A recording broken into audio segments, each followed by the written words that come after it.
अस्सलाम वालेकुम दोस्तों, मैं अहमद खोखर पर मैं हूं दानिश राजपूत। तो आप देख रहे हैं हमारा यूट्यूब चैनल मिस्टर अहमद के नाम से।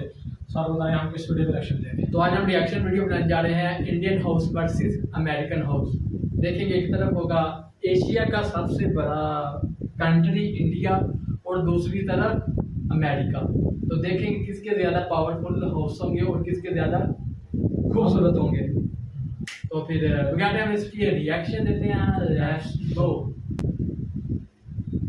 हेलो, मैं हूँ फैक्ट भाई और आपको अगर मैं बोलूं कि अमेरिकी घरों में बेडरूम हॉल के अलावा बाथरूम टॉयलेट में भी एसी लगा हुआ होता है तो आपको कैसा लगेगा? अजीब ना? पर अमेरिका में 75% घरों की यही कहानी है। लेकिन ये तो कुछ भी नहीं, क्योंकि क्या आपने कभी सुना है कि किसी की बिल्डिंग, सोसाइटी या घर के बाहर सिक्योरिटी गार्ड ही ना हो? नहीं ना? लेकिन किंतु परंतु बंधु, इनके यहाँ तो लगभग 30% घरों में वॉचमैन भैया होते ही नहीं है। तो आखिर ये अपने घरों को सुरक्षित कैसे रखते हैं? सब सवालों का जवाब देगा आपका फैक्ट भाई। पर उससे पहले आपको ये जानकर हैरानी होगी कि ये जो हॉलीवुड मूवीज में आप सारे बड़े बड़े आलीशान घर देखते हो ना, वो सारे लकड़ी के बने होते हैं। हाँ सच्ची। और इसके अलावा भी अमेरिकी और भारतीय घरों में बहुत सारे डिफरेंसेस हैं, जिन्हें हम देखेंगे in our today's video title India's houses versus USA houses. Number 1, ठंडा ठंडा कूल कूल। भाइयों, आपको ये जान के हैरानी होगी कि एनर्जी इंफॉर्मेशन एसोसिएशन के एक आर्टिकल के मुताबिक अमेरिका के 87% घरों में एसी लगा हुआ है, जिनमें से 75% घरों में तो सेंट्रलाइज्ड एसी है। यस, सेंट्रलाइज्ड,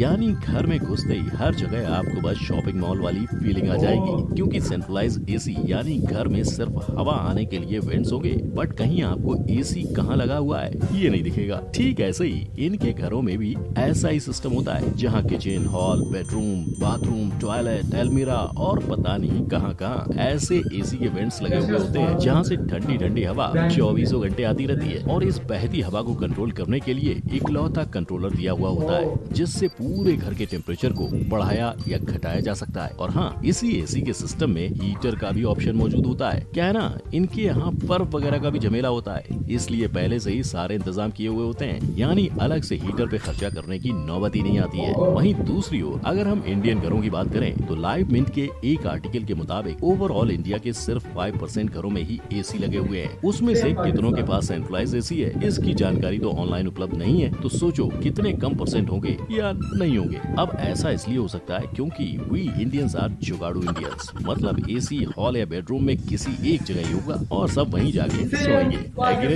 हम लोग उतना ही पैर फैलाते हैं जितनी बड़ी चादर होती है। मेरे कहने का मतलब है, एक एवरेज सोलो अमेरिकन एक इंडियन के मुकाबले 34% ज्यादा इलेक्ट्रिसिटी यूज करता है। जी हाँ, 34%। अब सोचो हम इतना करें तो घर पे पापा जी क्या बोलेंगे? हाँ, बिजली का बिल तेरा बाप भरेगा। वैसे ये जुगाड़ू वाली चीज कोई नई बात नहीं है, हम तो शुरुआत से ही ऐसे रहे। आप किसी भी भारतीय मम्मी पापा से पूछ लो तो वो यही कहेंगे, हमने बूंद बूंद से सागर बनाया है। लेकिन हाँ, जहाँ हम इंडियंस बचत करना जानते हैं, वहीं हमें ये भी सही से पता है कहाँ इन्वेस्ट करने से हमें फायदा होगा। जैसे पहले लोग गोल्ड, घर, जमीन वगैरह पे अपने पैसे डालते थे, उसके बाद लोग स्टॉक्स और शेयर मार्केट में अपना लक आजमाने लगे। पर क्या है कि धीरे धीरे हमारी पूरी लाइफ डिजिटल होती जा रही है, तो अब इन्वेस्टमेंट का तरीका भी तो डिजिटल होना चाहिए, है ना? तभी तो आज का बेस्ट डिजिटल इन्वेस्टमेंट का तरीका है क्रिप्टो करेंसी, जिसमें एक डेटा के मुताबिक अप्रैल 2020 में इंडिया ने क्रिप्टो में $923 मिलियन इन्वेस्ट किए थे। वहीं एक साल बाद में 2021 तक वो इन्वेस्टमेंट बढ़ के 49,000 करोड़ रुपयों तक पहुंच चुका था। इसका रिटर्न ऑफ इंटरेस्ट तो अलग ही चल रहा है भाई। 2016 में एक बिटकॉइन का भाव 21,000 रुपए चल रहा था, उसी एक बिटकॉइन का भाव आज 40 लाख रुपए चल रहा है। मतलब 5 साल में 219% ज्यादा। इतना तो गोल्ड या एफडी भी नहीं देता भाई। अब अगर आपको भी अपना पैसा क्रिप्टो करेंसी में डालना है तो कहीं और देखने की कोई जरूरत ही नहीं है, क्योंकि कॉइन स्विच कुबेर इंडिया का बेस्ट क्रिप्टो करेंसी का प्लेटफॉर्म है, जहां आपको अपनी पूरी जमा पूंजी डालने की भी कोई जरूरत नहीं है, क्योंकि यहाँ तो आप सिर्फ 100 रुपए से इन्वेस्टमेंट स्टार्ट कर सकते हो और आप 100 से भी ज्यादा तरह के क्रिप्टो करेंसीज के साथ ट्रेड कर सकते हो। और घबराओ मत, ये कोई ऐरा गैरा ऐप नहीं है जो आपके पैसे निकल जाएगा, क्योंकि यहाँ रजिस्ट्रेशन करते वक्त KYC किया जाता है, जो सिर्फ 100% जेन्युइन एप्स में ही होता है। उसी के साथ यहाँ इंस्टेंट विड्रॉल की भी सुविधा होती है। तो जल्दी से डिस्क्रिप्शन में दिए गए लिंक से कॉइन स्विच कुबेर ऐप को डाउनलोड करो, क्योंकि ऐसा करने से आपको मिल जाएंगे 50 रुपीज के बिटकॉइन एकदम फ्री। नंबर 2, जहाँ देखो वहाँ गर्म पानी। जहाँ हमारे भारतीय घरों में सिर्फ एक बाल्टी गर्म पानी के लिए सुबह सुबह भागा दौड़ी हो जाती है, वहीं अमेरिका के घरों में जब भी नल खोलोगे वहाँ से गर्म पानी की लहरें बहेंगी। यानी अमेरिका में उनके एसी की तरह गीजर का भी सिस्टम सेंट्रलाइज है। मतलब बाथरूम से लेके किचन तक सब नलों को सिर्फ लेफ्ट या राइट की तरफ मोड़ना होता है और फिर सेकंड्स में उबलता हुआ पानी हाजिर हो जाएगा। पर वहीं अगर हम हमारे घरों की बात करें तो यार यहाँ तो 24 घंटे पानी मर के आता है। उसमें भी अगर चुटकी बजाते ही गर्म पानी मांगने लगे तो भाई जूते ही पड़ जाएंगे। यानी अगर इंडिया में लोगों को गर्म पानी की जरूरत पड़ती है तो या तो लोग गैस पर पानी का पतीला बिठा देते हैं, या तो अगर गर्म पानी की जरूरत है तो वो लोग अपने घर में वाटर हीटर लगवा लेते हैं। अच्छा, वैसे नल की बात चल रही है तो जरा एक बात बताओ, ये फोटो देख के आपको क्या लगता है, ये दूसरे बेसिन का क्या काम होता है? अगर आपका जवाब एक्स्ट्रा बेसिन है तो आप बहुत ज्यादा गलत है, क्योंकि इस बेसिन का काम तो झूठा खाना फेंकना है। जी हाँ, जहाँ हमारे यहाँ या तो बचा हुआ खाना रास्ते के कुत्तों के नसीब में होता है या तो हमारे अगले दिन के ब्रेकफास्ट की प्लेट में। वहीं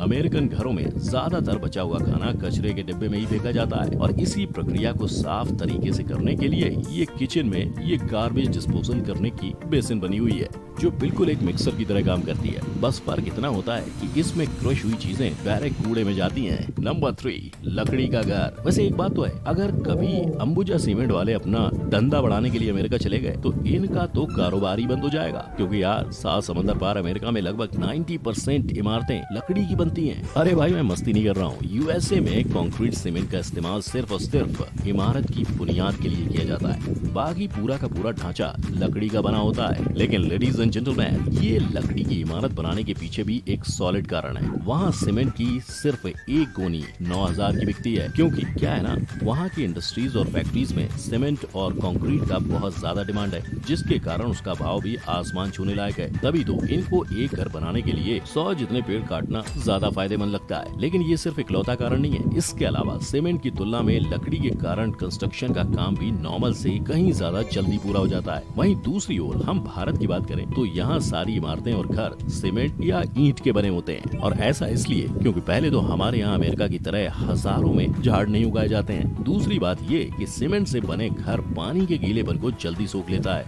जिससे कितनी भी बारिश क्यों ना हो, इमारत सालों साल तक टिकी रहती है। इसके अलावा भी सीमेंट में लकड़ी की तरह आग लगने का डर नहीं रहता है। और आखिरी और सबसे इम्पोर्टेंट बात यह है कि इंडिया में एक सीमेंट की बोरी 400 से 500 रुपए में मिल जाती है। यानी कंक्रीट, सीमेंट और पत्थर का इस्तेमाल करने से सस्ते में काम निपटाया जा सकता है। मतलब पैसे की बचत भी और इमारत की मजबूती भी। नंबर 4, छत की कहानी।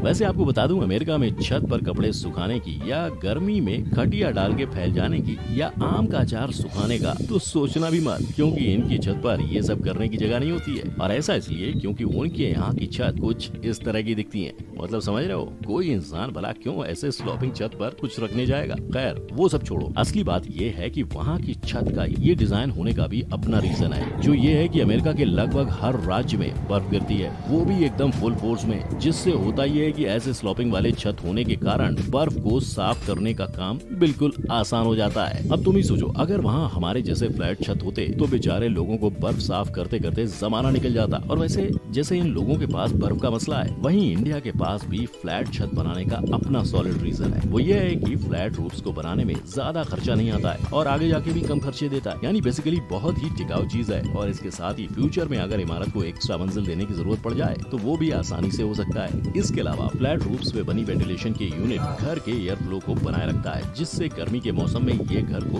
बिल्कुल एसी वाली फीलिंग देता है और ठंडी में ये हीटर का काम करता है। यानी एसी पर खर्चा करने की क्या जरूरत है, छत ही 2 in 1 का काम करती है। नंबर 5, वॉचमैन भैया। और अब आखिरकार घड़ी आ गई जहां मैं आपके सवाल का जवाब दूंगा, जिसका आपको तहे दिल से इंतजार था भाई, कि भाई आखिर अमेरिका में लोग चोर डकैती से कैसे बचते हैं जब वहाँ वॉचमैन ही नहीं होते। अच्छा, तो बात ऐसी है कि अमेरिका में हर बिल्डिंग और घर की सुरक्षा करने का जोखिम भरा काम एक इलेक्ट्रॉनिक डिवाइस करता है, जिसका मतलब ये है कि एक अमेरिकी बिल्डिंग में घुसने के लिए एक डिजिटल चाबी की जरूरत पड़ती है, जो सिर्फ और सिर्फ बिल्डिंग में रहने वासियों को दी जाती है, जो कि अमेरिका के लगभग 30% बिल्डिंग्स और घरों में लगाई जाती है। यानी समझ रहे हो, इनके यहाँ इतनी कड़क सिक्योरिटी है कि स्टैटिस्टिक्स और होम सिक्योरिटी के आंकड़ों के हिसाब से वहाँ के 43% घरों में स्मार्ट सिक्योरिटी यानी अपने फोन के द्वारा चलने वाले सिक्योरिटी सिस्टम का इस्तेमाल किया जाता है। मतलब चोर तो क्या, कोई मक्खी भी अंदर नहीं घुस पाएगी। वहीं दूसरी ओर हमारा सिक्योरिटी सिस्टम भी कोई फुसकी बम नहीं है, क्योंकि अपने यहाँ भी एकदम स्पेशल सिक्योरिटी दी जाती है। अरे मस्ती कर रहा हूँ। हमारे यहाँ ज्यादातर घरों में स्मार्ट सिक्योरिटी सिस्टम तो नहीं होता, पर आपको तो पता ही होगा इंडिया में आमतौर पर कोई चौकीदार या सिक्योरिटी गार्ड को बिल्डिंग या घर की सुरक्षा के लिए लगाया जाता है। वैसे इन सारे अंतरों को जानने पहचानने के बाद आप ही बताइए कि आपको कौन से देश के घर में रहना ज्यादा पसंद आएगा। लेकिन इससे पहले कि आप बिना दिमाग लगाए अमेरिका बक दो,